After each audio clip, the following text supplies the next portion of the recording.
বিসমিল্লাহির রহমানির রহিম। আসসালামু আলাইকুম। সূরা ইউনূস আয়াত ৮৩। অবশ্যই আল্লাহ মানুষদের প্রতি কোনো জুলুম করে না, কিন্তু মানুষ নিজেদের প্রতি জুলুম করে থাকে। যেদিন তাদেরকে একত্রিত করা হবে সেদিন তারা মনে করবে যে দিনের এক মুহূর্তের বেশি তারা দুনিয়াতে অবস্থান করেননি। তারা পরস্পরকে চিনতে পারবে। যারা আল্লাহর সাক্ষাৎকে অস্বীকার করে তারা ক্ষতিগ্রস্ত হয়েছে, আর তারা কখনোই সঠিক পথপ্রাপ্ত ছিল না।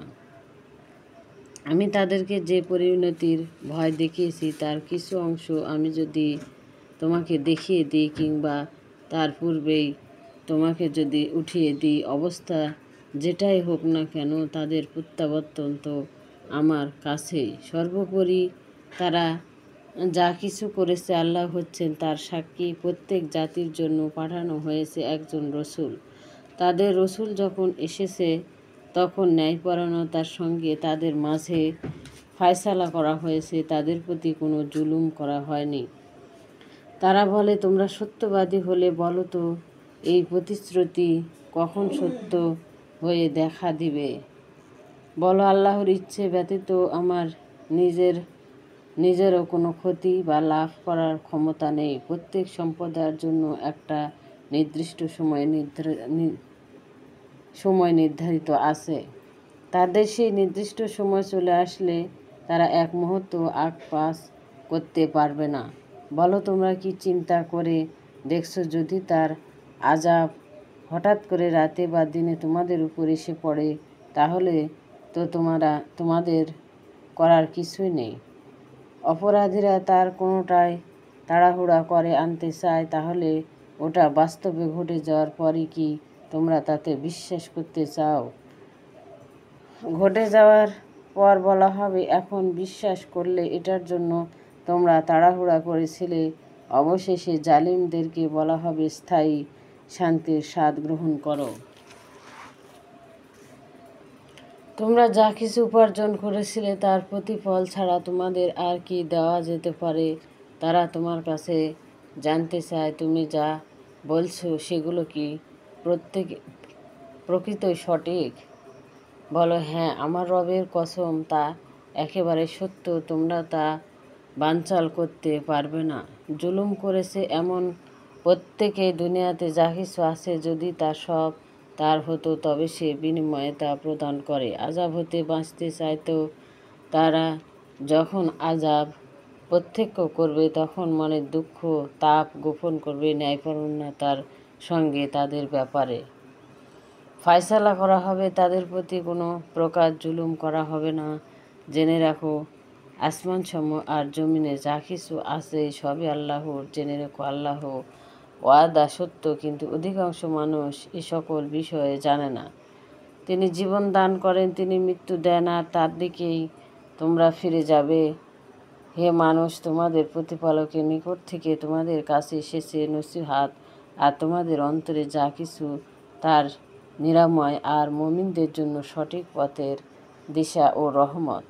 বলো, আল্লাহর অনুগ্রহ ও দয়ার বদলতে তা এসেছে, এজন্য তারা আনন্দিত হোক। তারা যা করেছে তার চেয়ে তা, অর্থাৎ হেদায়েত রহমতপূর্ণ কোরআন উত্তম। বলো, তোমরা কি ভেবে দেখেছ আল্লাহ যে রিজিক তোমাদের জন্য পাঠিয়েছেন, তোমরা তার কতগুলোকে হারাম আর কতককে হালাল করে দিয়েছ? বলো, আল্লাহ কি তোমাদেরকে এর অনুমতি দিয়েছেন না? তোমরা আল্লাহর উপর মিথ্যা অপবাদ দিচ্ছ। যারা আল্লাহর প্রতি মিথ্যারোপ করে, কিয়ামতের দিন আল্লাহ তাদের সঙ্গে যে ব্যবহার করেন সে সম্পর্কে তাদের কি ধারণা? আল্লাহ তো মানুষদের উপর বড়ই অনুশীলন, কিন্তু তাদের অধিকাংশ আল্লাহর শুকর করে না।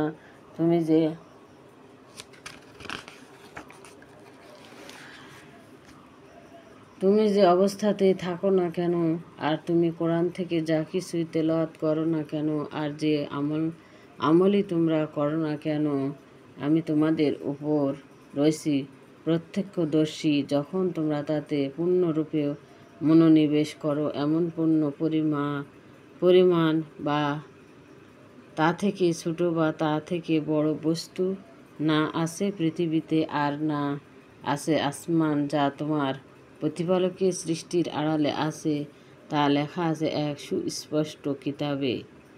জেনে রেখো, আল্লাহর বন্ধুত্বের কোনো ভয় নেই, আর তারা দুঃখিতও হবে না যারা ঈমান আনে আর তাকওয়া অবলম্বন করে। তাদের জন্য সুসংবাদ দুনিয়ার জীবনে আর আখিরাতেও। আল্লাহর কথার কোনো হেরফের হয় না। এটাই হলো বিরাট সাফল্য। ওদের কথা যেন আমাকে দুঃখ না দেয়। যাবতীয় সম্মান আল্লাহরই জন্য। তিনি সব কিছু শুনেন, সব কিছু জানেন।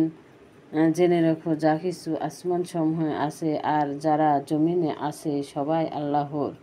এই অবস্থায় যারা আল্লাহকে বাদ দিয়ে তাদের মন গড়া শরীকদের ডাকে, তারা কিসের অনুসরণ করে? তারা ধারণা অনুমান ছাড়া আর অন্য কিছু অনুসরণ করে না। আর তারা শুধু মিথ্যাই বলে। তিনি তোমাদের জন্য রাত বানিয়েছেন যেন তোমরা তাতে শান্তি লাভ করতে পারো, আর দিন সৃষ্টি করেছেন সব কিছু দেখার জন্য। অবশ্যই এতে নির্দেশন আছে ও সম্প্রদায়ের জন্য যারা মনোযোগ দিয়ে শোনে। ওরা বলে, আল্লাহ পুত্র গ্রহণ করেছেন, মহান পবিত্র তিনি, কারো মুখাপেক্ষী নন। আসমানসমূহ ও জমিনে যা কিছু আছে সবই তার মালিকাধীন। আল্লাহ পুত্র গ্রহণ করেছেন, এ ব্যাপারে তোমাদের কাছে কোনো প্রমাণ নেই। তাহলে তোমরা কি আল্লাহ সম্পর্কে এমন কথা বলেছ যে বিষয়ে তোমাদের কোনো জ্ঞান নেই? বলো, যারা আল্লাহ সম্পর্কে মিথ্যা রচনা করে তারা কখনো কল্যাণ পাবে না। দুনিয়াতে আছে তাদের জন্য সামান্য ভোগ বস্তু, অতঃপর আমার কাছেই হবে তাদের প্রত্যাবর্তন। তখন তাদের কুফরির কারণে তাদেরকে আমি কঠিন আযাব দিব। তাদের নূরের কাহিনী পড়ে শোনাও।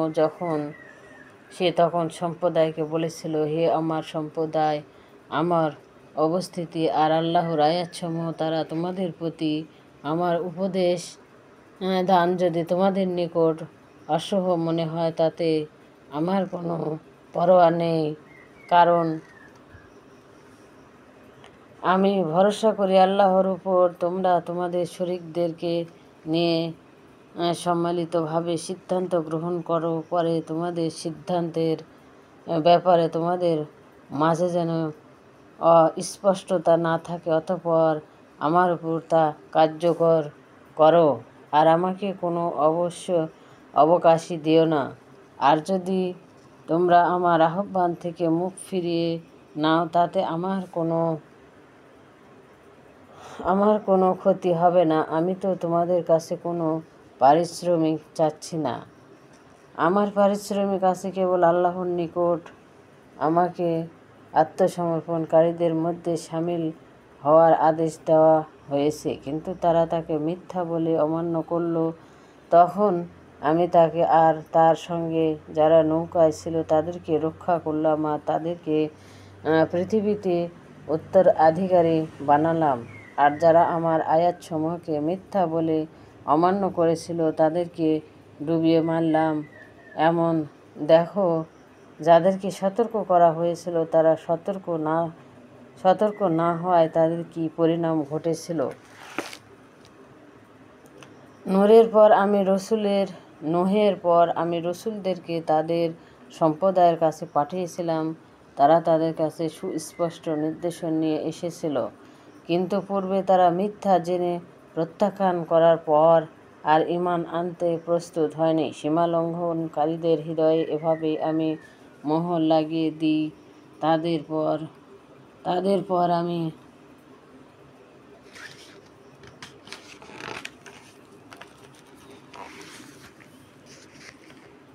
তাদের পর আমি মূসা ও হারুনকে আমার নির্দেশ সহকারে ফেরাউন ও তার প্রধানদের নিকট পাঠিয়েছিলাম, কিন্তু তারা অহংকার করে তারা ছিল এক অপরাধী সম্প্রদায়। অতঃপর আমার নিকট থেকে যখন তাদের কাছে প্রত্যেক সত্য এসে পড়ল, তখন তারা বলল, এটা তো অবশ্যই সুস্পষ্ট জাদু। মূসা বলল, প্রকৃত সত্য সম্পর্কে তোমরা এরকম কথা বলছো যখন তা তোমাদের কাছে এসে গেছে। এটা কি জাদুকরেরা মুক্তি না? তারা বলল, তোমরা কি আমাদেরকে ওই পথ থেকে সরিয়ে দেওয়ার জন্য এসেছো? আমরা আমাদের পিতৃপুরুষদের যে পথের উপর পেয়েছি, আর এজন্য যে জমিনে তোমাদের দুজনের প্রাধান্য প্রতিষ্ঠিত হয়, আমরা তোমাদের কথা মোটেই মেনে নেব না। ফেরাউন বলল, সকল পারদর্শী জাদুকরদের আমার কাছে নিয়ে এসো। জাদুকরেরা যখন এসে গেল, তখন মূসা তাদেরকে বলল, নিক্ষেপ করো, তোমরা যা নিক্ষেপ করবে।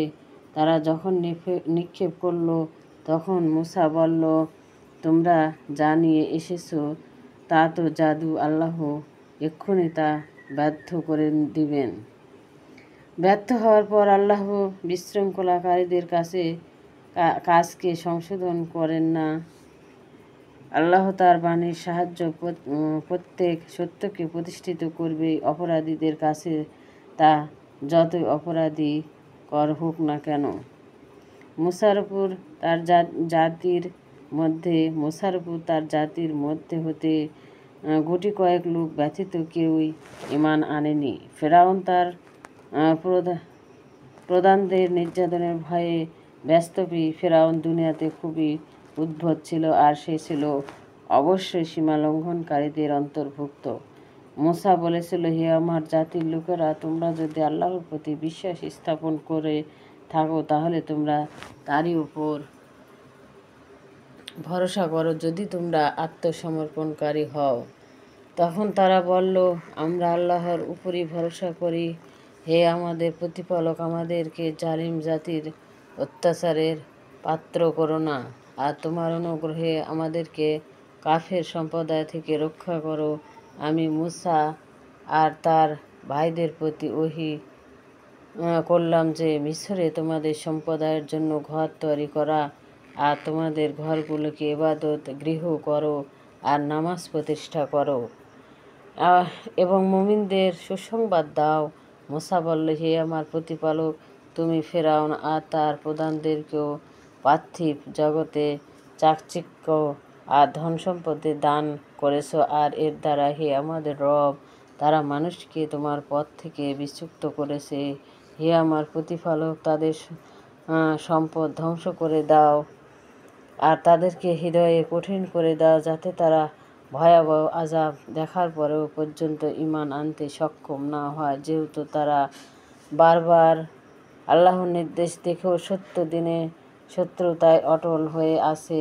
আল্লাহ তাআলা জবাব দিলেন, তোমাদের দুজনের দোয়া কবুল করা হোক, কাজেই তোমরা মজবুত হয়ে থাকো, আর তোমরা কখনো তাদের পথ অনুসরণ করো না, যারা কিছু